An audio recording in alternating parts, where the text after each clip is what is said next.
aunque yo en la particular les digo, no estoy de acuerdo con muchísimas decisiones que ha tomado el presidente Bukele en los últimos meses, pero en el tema del régimen de excepción yo sigo defendiéndolo porque me parece que es digamos, una de las mejores decisiones que el presidente ha tomado. Ahora, muy diferente es el trabajo que hacen las autoridades con respecto a disminuir los problemas de inseguridad de El Salvador, pero también muy diferente es con el tema de algunos vividores políticos o llámese mercenarios políticos de El Salvador, de que cuando uno habla intentan ver de qué manera te votan tu concepto porque no pensás igual que ellos. Yo sí quiero que nuestra gente empiece a entender qué tipo de liderazgo debe seguir. O sea, si usted considera que el líder que le anda lamiendo el trasero a un político, que anda escondiendo la verdad, que anda provocando linchamientos sociales digitales en contra de personas como en mi caso, que decimos la verdad y aplaudimos lo bueno, pero que también señalamos lo malo. Si usted quiere esa clase de liderazgo para que lo represente, entonces usted anda bien perdidito o bien perdidita, ¿verdad? Pero si usted está a favor del país y verdaderamente quiere que El Salvador crezca, lo primero que debe de hacer es estar en contra de la corrupción. Venga de donde venga. Yo cuando vi este video del diputado Guevara, donde él pone de excusa de qué sirve hacer escuelas, dice él, ahí está en el video, ¿de qué sirve hacer escuelas? Si en las escuelas desvirgaban a las niñas, dice, si en las escuelas mataban a los, mire, señor Guevara, se supone, así, usted está hablando en pasado. Para empezar, está hablando en pasado. Y el pasado significa que ya es pasado. Entonces, ya tenemos cuánto de tener el régimen de excepción. Más de 30 meses tenemos de hacer el régimen de excepción. El que en las escuelas, no en todas las escuelas, no sea mentiroso, porque no es en todas las escuelas que sucedía eso.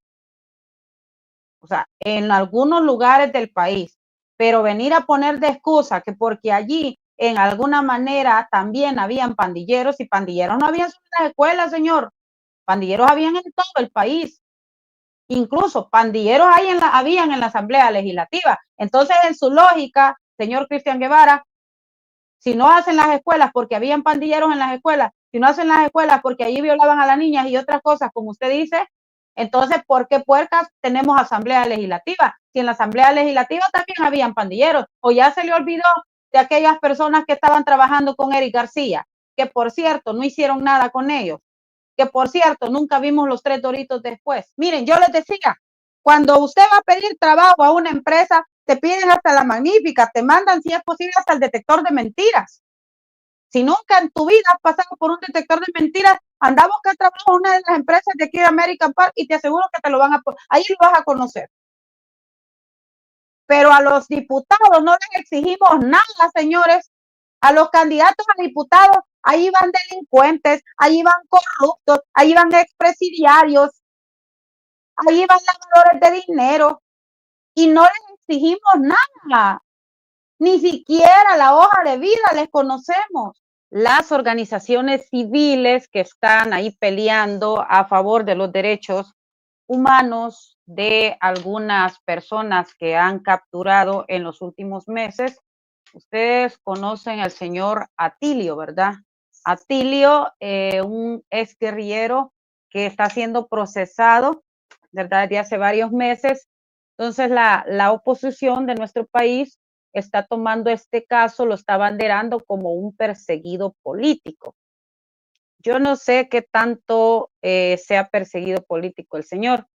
Lo que sí es que estas organizaciones están denunciando 8 casos, 8 arbitrariedades, según ellos, que se han estado cometiendo en el gobierno actual y están denunciando a la Procuraduría de la Defensa de los Derechos Humanos. Yo les soy honesta, yo sé que es por gusto que estén denunciando ante la Procuraduría de la Defensa de los Derechos Humanos, porque la Procuraduría al final no está haciendo un trabajo verdaderamente objetivo.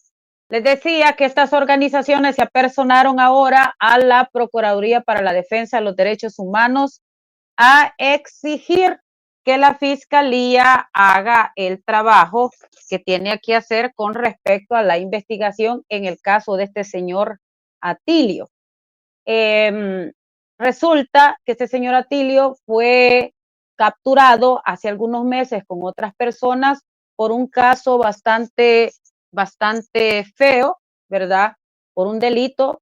Y pues ellos han tomado este caso como caballito de batalla para fundamentar su argumento de que en El Salvador existen los perseguidos políticos. El asunto es que el señor está enfermo, el señor Atilio está enfermo. Dicen que don Atilio fue uno de los firmantes de los acuerdos de paz, y el hecho de que está enfermo, pues ellos alegan de que no se le está dando la asistencia de salud pertinente, que no, los abogados defensores no tienen comunicación con él, que les han prohibido la comunicación, que, bueno, una serie de arbitrariedades que ellos denuncian. Pero los imputados tienen derechos, por supuesto que sí. Incluso los imputados que están digamos, que agarraron con el régimen de excepción también tienen derechos. Pero una de las cosas que demandan estas organizaciones es el hecho de que no hay comunicación entre el abogado que lleva el caso de este señor Atilio y otros 7 más. Entonces, esos señores, en cierta manera, ellos tienen razón. Ellos tienen razón. Y yo les voy a leer la ley. O sea, yo no soy, ustedes bien saben que yo no soy ni a favor ni en contra. Yo estoy en el medio, ¿verdad? Entonces yo quiero que ustedes sepan lo que está en la ley. El artículo 81 del Código Procesal Penal establece el derecho a la defensa material y nos dice: el imputado tendrá derecho a intervenir personalmente y por medio de su defensor en todos los actos procesales y audiencias que impliquen la producción e incorporación de elementos de prueba, y a formular él o por medio de su defensor las peticiones que se consideren pertinentes. Su intervención personal podrá ser limitada por autoridad judicial en cumplimiento de los derechos de la víctima, ya sea cuando estos casos la víctima es menor de edad. Si el imputado se encontrare privado de libertad, el encargado de su custodia hará saber a su defensor las peticiones u observaciones que aquel formule dentro de las 24 horas siguientes. Toda autoridad que intervenga en el procedimiento velará porque el imputado conozca inmediatamente los derechos que la Constitución y el derecho internacional y los que están en este código y demás leyes le conceden. Y en el 82 habla de todos los derechos del imputado. Uno es ser informado de manera inmediata y comprensible las razones de su detención y la autoridad a cuya orden quedará detenido. Estos casos, señores, donde a un civil se le ha aplicado más de lo que exige la ley, o se les ha juzgado con el mismo criterio que se les ha juzgado a los pandilleros, eso es ilegal. Y lo que tiene que pasar es una nulidad de proceso. Ahora, el problema de los jueces es que están resolviendo a la brava y después se pueden meter en problemas grandes porque no siempre se están gobernando los mismos. Pero en asuntos de civiles tienen que seguírseles dando los derechos que les corresponden, incluso a los pandilleros, pero no está siendo así. Entonces yo les voy a decir, yo no sé si tengan razón los abogados de este señor Atilio, porque yo no he visto el caso de primera mano, pero sí conozco la ley y les puedo decir que si se está violentando el artículo 81 y el artículo 82 del Código Procesal, abonado con los artículos que tienen que ver con el debido proceso, señores, entonces sí pudieran estar cometiendo arbitrariedades, no solo en el caso de este señor Atilio, sino posiblemente en otros casos. ¿verdad? Y eso tarde o temprano les va a reventar en la cara. Por eso es importante que se hagan las cosas conforme a lo que la ley dispone. Y si es culpa de los jueces, pues cada juez va a tener que cargar con eso, porque no siempre van a estar en la Corte Suprema de Justicia los mismos magistrados. Veíamos las declaraciones de la familia de Sigfrido Reyes y pues están tomando este caso como, dicen ellos, un perseguido político más del gobierno de Bukele. Para la familia y para los allegados de Sigfrido Reyes es una blanca palomita, es un santo, es un ángel.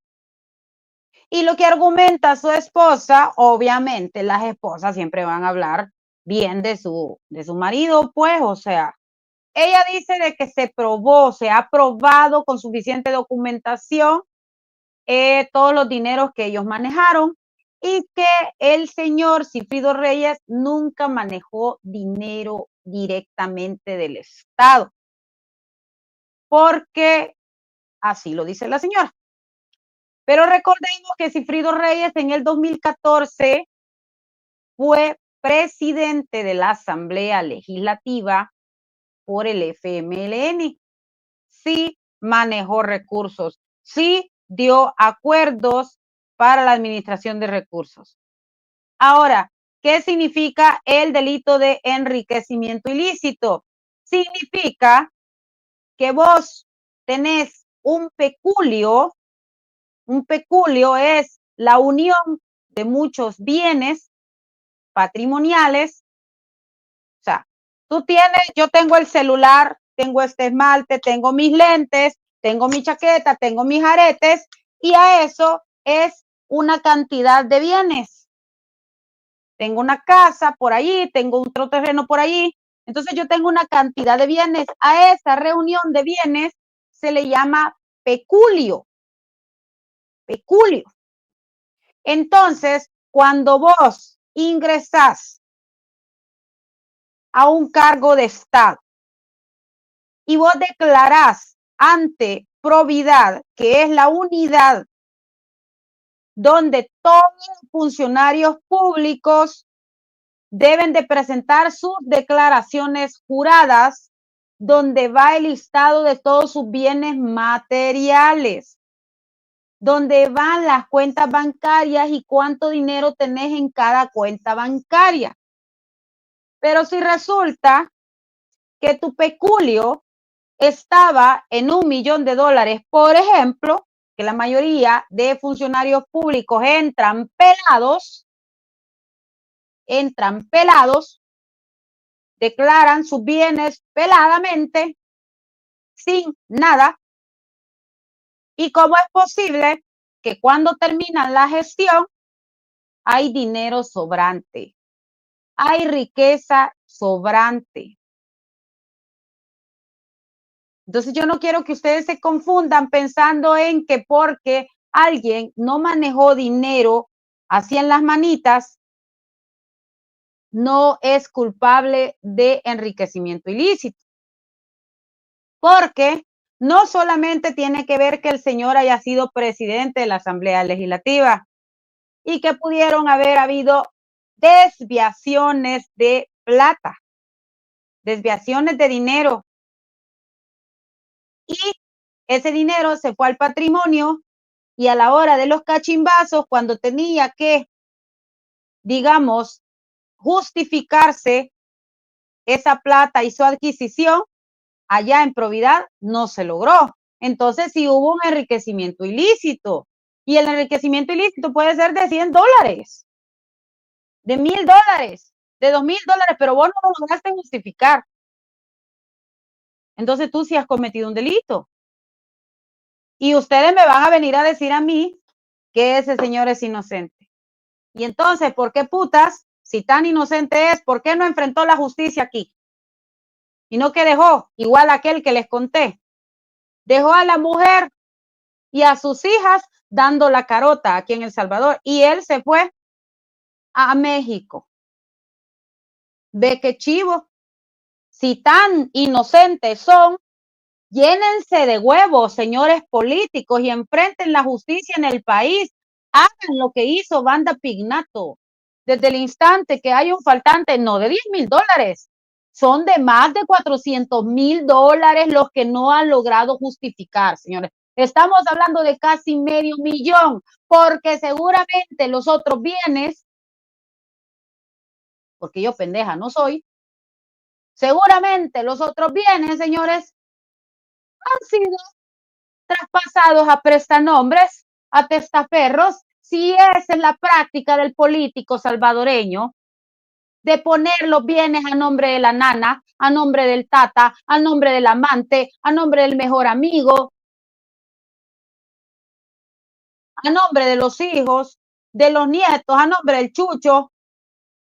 Y ellos a veces parecen que no tienen nada, que son unos grandes pelados y viviendo en grandes mansiones.